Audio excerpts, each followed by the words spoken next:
Welcome dear students in AC starter. आज हम worksheet number 16 करने जा रहे हैं। ये सब्जेक्ट साइंस की क्लास 8 की 25 नवंबर 2020 यानी कि वेडनेसडे की ये वर्कशीट रहने वाली है। और ये साइंस की जो इंग्लिश मीडियम के स्टूडेंट्स हैं उनके लिए रहेगी, ठीक है। बाकी देखना चाहे तो देख सकते हैं। आज की जो वर्कशीट है ना बच्चों, आपकी जो साइंस की बुक है उसमें जो मेटल एंड नॉन मेटल है, आज हम उसके कंपैरिजन पढ़ने जा रहे हैं। कंपैरिजन का मतलब होता है तुलना करना कि दोनों में क्या डिफरेंट है, ठीक है। ये कह रहा है we have learn so many thing about metal and non metal. आप जानते हैं पिछली कई वर्कशीट मेटल नॉन मेटल पर कर चुके हैं। आज की जो वर्कशीट है वो भी मेटल नॉन मेटल पर है, लेकिन आज हम एक तरह से कुछ कंक्लूजन पढ़ रहे हैं कि दोनों में डिफरेंट क्या है। Today we will do the revision by comparing the physical properties of metal and non metal. देखो आज हम जो कंपेरिजन कर रहे हैं ना वो फिजिकल प्रॉपर्टी के बेस पर कर रहे हैं। दो प्रकार की होती हैं, एक केमिकल और एक फिजिकल। हम केमिकल बहुत पढ़ चुके हैं, फिजिकल जो दिखने में है ना। तो आज हम जो फिजिकल प्रॉपर्टीज़ है वो पढ़ने जा रहे हैं। पहला है अपीयरेंस। आप मुझे बताओ मेटल कैसे दिखाई देते हैं?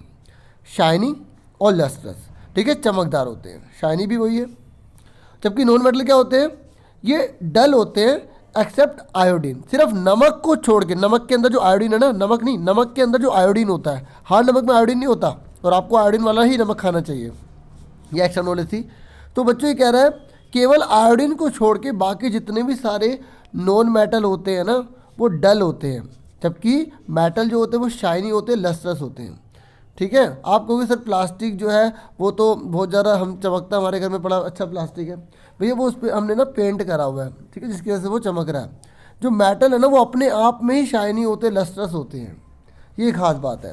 स्टेट पर आ जाओ।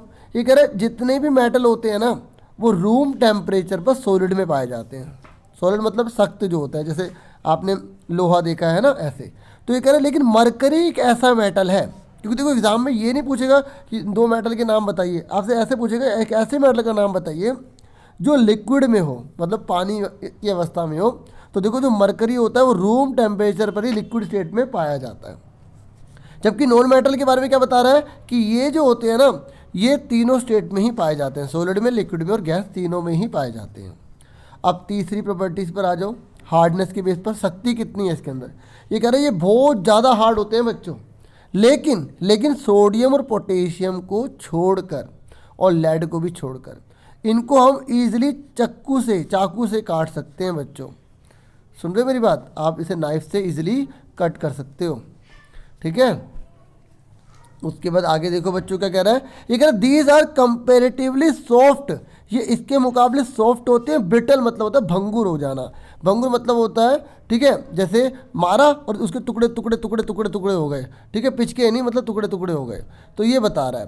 तो जबकि डायमंड में ऐसा नहीं होता, सिर्फ डायमंड को छोड़कर सारे के सारे जो हैं वो ब्रिटल होते हैं, सॉफ्ट होते हैं, लेकिन डायमंड हार्ड होता है बच्चों।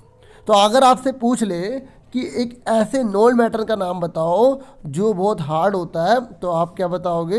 डायमंड बताओगे, ठीक है। और अगर आपसे ये पूछ ले दो ऐसे मेटल बताइए जिसे हम नाइफ से इजीली काट सकते हैं, तो उसका नाम आप क्या बताओगे बच्चों? आप बताओगे सोडियम पोटेशियम, ठीक है। उसके बाद नेक्स्ट क्या पूछा गया? मैलेबिलिटी। मैलेबिलिटी का मतलब होता है जिसको हम, जैसे ये है लोहा है, इसको हमने पीटा पीटा पीटा तो ये पिचक के ऐसा हो गया, ठीक है। तो मैलेबिलिटी का मतलब है कि जिसकी हम पतली पतली शीट बना सके, चादर बना सके। ये देखो ये ऐसा था, इसको हमने पीट के पतली शीट बना दी।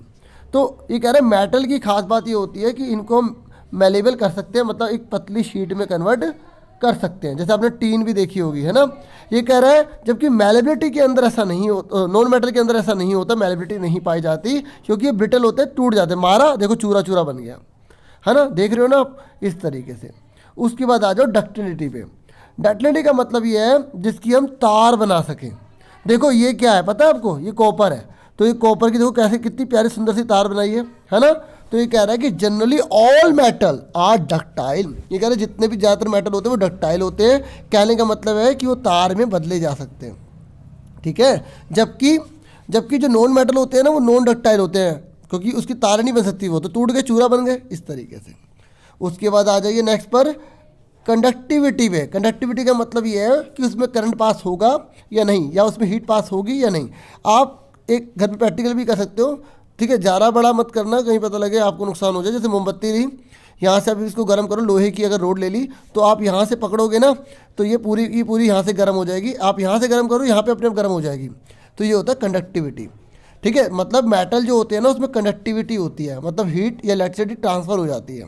इसलिए तो बच्चों प्लास्टिक की तार हम यूज़ नहीं करते ना, प्लास्टिक की तार के अंदर जो एल्यूमिनियम की, तांबे की तार यूज़ करते हैं ना ताकि करंट पास हो जाए। प्लास्टिक की इसलिए ऊपर यूज़ करते हैं क्योंकि वो उसमें से करंट पास नहीं होता। ठीक है, और हम आसानी से करंट लगने से बच सकते हैं, इसलिए उसको इंसुलेटर कहा जाता है।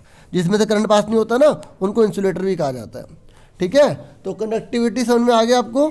मेटल गुड कंडक्टर होते हैं, जबकि नॉन मेटल जो होते हैं वो बैड कंडक्टर होते हैं, मतलब उसमें करंट पास नहीं होता, हीट पास नहीं होती। अगर आपने देखना तो लकड़ी को आप यहाँ से गर्म करना, मोमबत्ती जला के यहाँ से पकड़ोगे तो गर्म नहीं होगी। इसका सबसे अच्छा एग्जांपल है कि जो सॉस पैन होता है, ठीक है, घरों में जो यूज़ होता है, तो यहाँ पर ये प्लास्टिक का यूज़ होता है ना, क्योंकि अगर ये गर्म हो तो ये गर्म नहीं होगा, इससे हमारी सेफ्टी रहती है। ठीक है, क्योंकि वो ट्रांसफ़र हीट को नहीं करते, इसलिए नॉन मेटल है। ये क्या है, नॉन मेटल, और ये क्या है, मेटल है। अब इसका मेटल का यूज़ क्यों किया जाता है, एक तो ये आसानी से जलेंगे नहीं, अगर इसका यूज़ करा आग में तो जला के ख़त्म कर देगा, और दूसरा इसमें हीट फ़ायदा रहेगी तो आराम से पूरे इसकी पूरी जहाँ पर भी हीट पहुँच रही वो हर जगह पहुँचेगी और खाना आराम से बना देगी। ठीक है, उसके बाद है सोनोरस। सोनोरस का मतलब होता है पीटने पर आवाज़ करना। ये कह रहे हैं जो मेटल होते हैं ना वो सोनोरस होते हैं क्योंकि वो साउंड प्रोड्यूस करते हैं। जैसे आप बैल बजाओगे, जब आप बैल बजाते हो, जैसे आप बैल आइकन दबाओगे ना तो उसमें बैल आप देखना आती है नहीं आती। जैसे अगर आपने नए चैनल पर देख रहे हो या आप मेरे चैनल सब्सक्राइब कर रहे हो, ठीक है, तो इस तरीके से बैल आइकन को जरूर दबाना बच्चों। ठीक है, तो इसी बात पे सोनोरस पे तो बैल आइकन तो दबाई देना। ठीक है, आगे क्या कह रहा है कि जबकि नॉन मेटल जो होते हैं वो सोनोरस नहीं होते हैं। ठीक है, नॉन मेटल सोनोरस नहीं होते, मतलब वो पीटने पर इतनी आवाज़ धमक नहीं करते हैं। अब एग्जांपल वही आपने देख भी रखे अपनी लाइफ में, आयरन है, गोल्ड है, कॉपर है, एल्यूमिनियम है, मैग्नीशियम है, सिल्वर है, सोडियम है, कैल्शियम है। ठीक है, और यहाँ पे कौन है, carbon, oxygen, nitrogen, chlorine, sulphur, iodine. अब आ जाओ इन क्वेश्चन आंसर पे। तो क्वेश्चन आंसर अलग से पेज पर कर रखे हैं। ठीक है, बस ये वाला जो क्वेश्चन है ना fourth, differentiate between metal and non metal, तो वो यही वाला है। ठीक है, ये देखो ये पूरा डिफ्रेंशिएट ही है। तो कितने सारे डिफरेंस दे रखे, आप केवल 4 लिख देना। ठीक है, 4 बहुत है। अब फटाफट सारे आंसर देख लो बच्चों। पहला क्वेश्चन आपसे क्या पूछा गया था, 2 मेटल बताना जिसे आप नाइफ से काट सकते हैं, सोडियम, पोटेशियम। उसके बाद आपसे क्या पूछा गया था, why bell in temple are made of metal. ठीक है, आपने लिखना है कि मेटल जो होते हैं वो सोनोरस होते हैं। ठीक है, प्रोड्यूस रिंगिंग साउंड, मतलब आवाज़ करती है घड़ी, घंटी। तो ड्यू टू विच बैल आर मेड ऑफ मेटल, इसलिए बैल जो है वो मेटल से बनाई जाती है। फिर नेक्स्ट पूछा गया है कि आपको 4 मेटल बताने हैं एंड नॉन मेटल बताने हैं जो आपके आसपास मिलते हैं। तो नीचे एग्जांपल दे रखे थे, तो वही है, आयरन है, गोल्ड है, कॉपर है, सिल्वर है, ये हमारे आसपास मिलते भी हैं। ठीक है, और उसके बाद आपसे पूछा गया नॉन मेटल, तो carbon, oxygen, nitrogen and iodine. ठीक है, आयोडीन तो आप रोज़ ही देखते होगे, हर चीज़ देखते हैं, ऐसी कोई दिक्कत नहीं है। उसके बाद डिफरेंट बोला गया था, तो मैंने भी आपको दिखा दी कि आपको वर्कशीट से नोट कर लेना है। ठीक है, बाकी मैं दिखा रहा तो मैंने कैसे कर रखा है। उसके बाद आपको 1 मेटल बताना है जो लिक्विड होता है रूम टेम्परेचर पे, तो मरकरी अच्छे से समझा था। अब फटाफट वो भी देख लो। जो ये है आपको केवल 4 लिखने, ज़्यादा मत लिखना। तो ये आंसर था जो डिफरेंस वाला है। ठीक है, तो ये 1 2 3 पॉइंट हो गए। ठीक है, चौथा पॉइंट आपका ये हो जाएगा।